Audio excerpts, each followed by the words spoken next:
श्री वामन पुराण 21वां अध्याय देवी के पूर्णाभिभाव संबंधी प्रश्नोत्तर। कुरुक्षेत्रस्थ पृथ्वीदाग्नि तीर्थ का प्रसंग। संवर तप्ती का विवाह। नारद जी ने कहा, ब्रह्म ज्ञानियों में श्रेष्ठ पुलस जी, अब आप देवी की उत्पत्ति के विषय में मुझसे पुनः विस्तार पूर्वक वर्णन कीजिए। उसे सुनने की मेरी बड़ी अभिलाषा है। पुलस जी बोले, मुनि जी सुनिए, मैं पुनः लोक कल्याण की इच्छा से शुभ नामक असुर के वध के लिए देवी की जो पुण्य उत्पत्ति हुई उसका वर्णन करता हूँ। भगवान शंकर ने हिमवान की जिस तपस्विनी कन्या उमा से विवाह किया था, उन्हीं के शरीर कोश गर्भ से उत्पन्न होने के कारण वे देवी कोश की कहलाईं। उन्होंने उत्पन्न होने पर भूत गुणों से आवृत हो वे विंध्या पर्वत पर गए और उन्होंने अपने श्रेष्ठ आयुधों से शुंभ तथा निशुंभ नाम के दानवों का वध किया। नारद जी ने कहा, ब्राह्मण, आपने पहले यह बात कही थी कि दक्ष की पुत्री सती ही मरकर फिर हिमवान की पुत्री हुई थी। अब इसे आप विस्तार से सुनाइए। पार्वती के शरीर कोश से जिस प्रकार वे कोश की प्रकट हुई और फिर उन्होंने शुंभ तथा निशुंभ नाम के बड़े असुरों का वध किया, इन सभी बातों को विस्तार से कहिए। ये शुंभ और निशुंभ नाम से विख्यात वीर किसके पुत्र थे, इसका ठीक ठीक विस्तार से वर्णन कीजिए। पुलस जी बोले, मुने, अच्छा, अब मैं फिर तुम्हें पार्वती जी की उत्पत्ति के विषय में वर्णन कर रहा हूँ।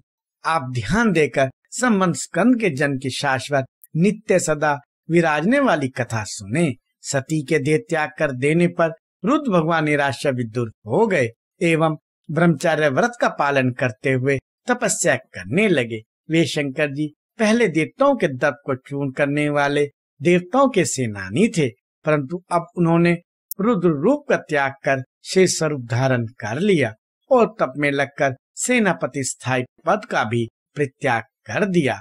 फिर तो देवताओं के ऊपर उनके सेनापति शिव से विरहित हो जाने के कारण दानव श्रेष्ठ महिष ने बलपूर्वक आक्रमण कर उन्हें परास्त कर दिया। जब देव समुदाय पराजित हो गया, तब पराजित हुए देवता लोग शरण प्राप्ति की खोज में देवेश्वर भगवान विष्णु के दर्शनार्थ द्वीप गए। उस समय भगवान विष्णु इंद्र आदि देवताओं को आए हुए देखकर हंसे और मेघ के समान गंभीर वाणी में बोले, मालूम होता है कि आप लोग असुर के स्वामी दुरात्मा महिष से हार गए हैं, जिसके कारण इस प्रकार एक साथ मिलकर मेरे पास आए हैं। श्री देवताओं, अब आप लोगों की भलाई के लिए मैं जो बात कहूँगा उसे आप सब सुनिए और उसे यथावत आचरण कीजिए। उसके सहारे आपकी निश्चय विजय होगी।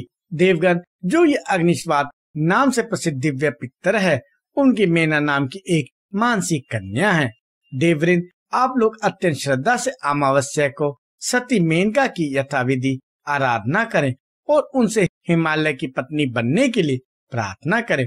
उन्हीं मेना से एक तपस्वी रूपवती कन्या उत्पन्न होगी, जिसने दक्ष के ऊपर कोप करके अपने प्रिय जीवन का मल के समान परित्याग कर दिया था। वे शिव जी के तेज के अंश रूप जिस पुत्र को उत्पन्न करेंगी, वह दैत्यों में श्रेष्ठ महिष को उसकी सेना सहित मार डालेगा। अतः आप लोग महान फल देने वाले पवित्र कुरुक्षेत्र में जाएं एवं वहां पृथ्वीदक नाम के तीर्थ में नित्य ही अग्निश्वात नाम के पितरों की पूजा करें। यदि आप लोग अपने शत्रु की पराजय चाहते हैं तो सब कुछ छोड़कर अमावस्या को उस परम पवित्र तीर्थ में इसी निर्दिष्ट कार्य को संपन्न करें।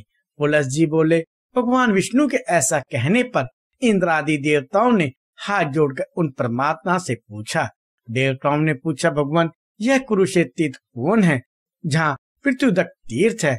आप हम लोगों को उस तीर्थ की उत्पत्ति के विषय में बताएं और वह पवित्र उत्तम तिथि कौन सी है जिसमें हम सब दिव्य पितरों की पूजा प्रयत्न पूर्वक कर सकें। तब भगवान विष्णु ने देवताओं की प्रार्थना सुनकर उनसे कुरुक्षेत्र की पवित्र उत्पत्ति तथा उस उत्तम तिथि का भी वर्णन किया जिसमें पूजा करने की बात कही गई थी। श्री भगवान ने कहा, सतयुग के प्रारंभ में सोम वर्ष में ऋषि नाम के एक महाबलवान राजा उत्पन्न हुए। उन ऋषि के संवरण की उत्पत्ति हुई। पिता ने उसे बचपन से ही राज्य पर अभिषेक कर दिया। वह बाल्यकाल में भी सदा धर्मिष्ठ एवं मेरा भक्त था। वरुण के पुत्र वशिष्ठ उसके पुरोहित थे। उन्होंने उसे अंगों सहित संपूर्ण वेदों को पढ़ाया।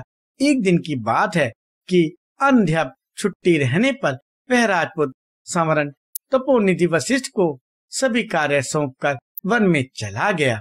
फिर शिकार के लिए व्याशिप व्यग्र वह अकेला ही व्यभराज नामक निर्जन वन में पहुंचा। उसके बाद वह उन्माद से ग्रस्त हो गया। उस वन में सभी ऋतुओं में फूल फूलते रहते थे, सुगंधि भी रहती थी। फिर भी उससे संतृप्त न होने के कारण वह कुतूहलवश वन में चारों ओर विचरण करने लगा। वहाँ उसने फूल एवं श्वेत लाल पीले कमल, कुमुद एवं नीले कमलों से भरे उस वन को देखा। अप्सराएं एवं देव कन्याएं वहाँ सदा मनोरंजन मन बहलाव क्या करती थी। संवरण ने उनके बीच एक अत्यंत सुंदरी कन्या को देखा। उसे देखते ही वे राजा कामदेव के बाणों से पीड़ित काम से आशित हो गया और इसी प्रकार वह कन्या भी उसे देखकर काम बाण से अधीर मोहित हो गई। काम के बाणों से विवश होकर वे दोनों अचेत से हो गए। राजा घोड़े की पीठ पर रखे हुए आसन से खिसक कर पृथ्वी पर गिर पड़ा और इच्छा के अनुसार अपना रूप बना लेने वाले महात्मा गंधर्व लोग उसके पास जाकर उसे जल से सींचने लगे। फिर वह दूसरे ही क्षण चेतना में आ गया। तब अप्सराओं ने उसे मधुर वचन रूपी जल से भी आश्वस्त किया और उसे उठाकर उसके पिता के घर ले गई। फिर वह राजा अपने घोड़े पर चढ़कर अपने श्रेष्ठ पैठन नगर इस प्रकार चला गया जैसे कोई इच्छा के अनुसार चलने वाला देवता सरलता से मेरु श्रृंग पर चला जाए। ऋषि के पुत्र संवर ने पर्वत पर देव कन्या तपस्वी को जब से अपनी आंखों से देखा था तब से वह दिन में ना तो भोजन करता था न रात्रि में सोता ही था। फिर सब कुछ जानने वाले एवं शांत तथा तपस्या के निधि रूप वरुण के पुत्र महायोगी वशिष्ठ उस वीर राजपुत्र को तप्ती के कारण संताप में पड़े देखकर आकाश के ऊपर जाकर मध्य आकाश में स्थित सूर्य मंडल में प्रवेश किया और वहां रथ पे बैठे हुए तेज किरण वाले सूर्य देव का उन्होंने दर्शन किया। दूसरे वशिष्ठ ने सूर्य देव को देखकर प्रणाम किया और फिर वे सूर्य के द्वारा प्रत्यभिवादन प्रणाम के बदले प्रणाम किए जाने पर उनके समीप जाकर रथ में बैठ गए। सूर्य देव के पास रथ पे बैठे हुए अग्निशिखा के समान चमचमाती जटा वाले वरुण के पुत्र वशिष्ठ दूसरे सूर्य के समान सुशोभित होने लगे। फिर भगवान सूर्य ने उन तपस्वी अतिथि का अर्ध आदि से सत्कार किया। उसके बाद उनसे उनके आने का कारण पूछा। तब तपोधन वशिष्ठ जी ने सूर्य से कहा, अति तेजस्वी देवेश, मैं राजपूत संवर के लिए आपसे कन्या की याचना करने आया हूँ, उसे आप कृपया प्रदान करें। भगवान विष्णु कहते हैं, देवगण उसके बाद सूर्यदेव घर पर आए और ब्राह्मण श्रेष्ठ वशिष्ठ को राजा संवर के लिए अपनी तप्ती नाम की उस कन्या को समर्पित कर दिया। फिर सूर्य पुत्री को साथ लेकर वशिष्ठ अपने पवित्र आश्रम में आ गए। वह कन्या उस राजपूत का स्मरण कर और हाथ जोड़कर ऋषि वशिष्ठ से बोली। तप्ती ने कहा, वशिष्ठ जी, मेरे मन में चिंता में विभोर होकर अपनी सेविकाओं तथा अप्सराओं के साथ देव पुत्र के समान सौम्य सुंदर जिस व्यक्ति को देखा था उसे मैं लक्षणों से राजकुमार समझ रही हूँ, क्योंकि उसके दोनों शुभ चरणों में चक्र, गदा और खड़ग के चिन्ह हैं। उसकी जांघें तथा उरु दोनों हाथी के समान सुडौल हैं। उसकी कटी सिंह की कटी के समान है और तीनों बलों वाला उसका उदर भाग बहुत पतला है। उसकी गर्दन शंख के समान है। दोनों भुजाएं मोटी, कठोर और लंबी हैं। दोनों करतल कमल चिन्ह से अंकित हैं तथा उसका मस्तक छत्र के समान सुशोभित है। उसके बाल काले तथा घुंघराले हैं। दोनों कान मासल हैं। नासिका सुडौल है। उसके हाथों एवं पैरों की उंगलियां सुंदर पर्वयुक्त पोर वाली और लंबी हैं तथा उसके दांत श्वेत है। तप्ती ने आगे कहा, उस महापराक्रमी राजपुत्र के ललाट, कंधे, कपोल, गाल, ग्रीवा, कमर तथा जांघें ये 6 अंग ऊंचे सुडौल हैं।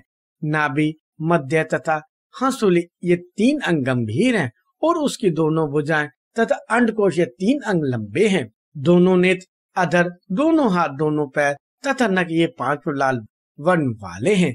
केश, पक्षम, बनोली और कनिका आंखों की पुतली ये 4 अंग कृष्ण हैं। दोनों बाहें आंखों के दोनों कोर तथा दोनों कान झुके हुए हैं। दांत तथा नेत्र 2 अंग श्वेत वर्ण के हैं। केश, मुख तथा दोनों कपोल ये 4 अंग सुगंध वाले हैं। उनके नेत्र, मुख विवर, मुखमंडल, जीवा, ओंठ, तालु, स्तन, नख, हाथ और पैर, ये 10 अंग कमल के समान हैं। भगवान, मैंने खुश सोच समझकर पृथ्वी पर उस राजपुत्र को पहले ही पति रूप में वरण कर लिया है। विभो, मुझे क्षमा करें। आप गुणों से युक्त मेरी इच्छा के अनुकूल तथा वांछित उस तपस्वी को मुझे दे दें, क्योंकि संतों का कहना है कि अन्य की कामना करने वाली कन्या को किसी और को नहीं देना चाहिए। देवों के देव भगवान विष्णु ने कहा। फिर सूर्य पुत्री तप्ती के ऐसा कहने पर वशिष्ठ जी ध्यान में मग्न हो गए और तप्ती को उस कुमार में आसक्त समझकर प्रसन्नता पूर्वक उन्होंने यह बात कही। पुत्री, जिस राजपुत्र का तुमने पहले दर्शन किया था और जिसकी कामना आज तुम कर रही हो, वह ऋषि का पुत्र राजा संवर ही है। वह आज मेरे आश्रम में आ रहा है। उसके पश्चात वह राजकुमार भी ब्राह्मणों में श्रेष्ठ वशिष्ठ जी के आश्रम में आया। उस राजा ने वशिष्ठ को देखकर सिर झुकाकर प्रणाम किया। बैठने पर तप्ती की ओर भी देखा। खिले कमल के समान विशाल नेत्र वाले उस तप्ती को देखकर उन्होंने सोचा कि इसे मैंने पहले भी देखा है। तब उसने पूछा, ब्राह्मण श्रेष्ठ, यह सुंदर स्त्री कौन है? इस पर वशिष्ठ जी ने राजश्रेष्ठ संवर से कहा, नरेंद्र, पृथ्वी में तप्ती नाम से प्रसिद्ध यह सूर्य की पुत्री है। मैंने तुम्हारे लिए सूर्य से इसकी याचना की थी और उन्होंने तुम्हारे लिए इसे मुझे सौंपा था। मैं तुम्हारे लिए ही इसे आश्रम में लाया हूँ। अतः नरेंद्र, उठो एवं विधिवत इस सूर्य पुत्री तप्ती का पानी ग्रहण करो। वशिष्ठ जी के ऐसा कहने पर राजा बहुत प्रसन्न हुआ। उसने तप्ती का विधि पूर्वक पानी ग्रहण किया। सूर्य की कन्या तप्ती भी इंद्र के तुल्य प्रभावशाली उस सुंदर पति को पाकर अत्यंत प्रसन्न हुई। वह उत्तम महलों में उसके साथ इस प्रकार विहार करने लगी जैसे इंद्र को पाकर स्वर्ग में सच्चे विहार करती है। इस प्रकार श्री वामन पुराण में 21वां अध्याय समाप्त हुआ।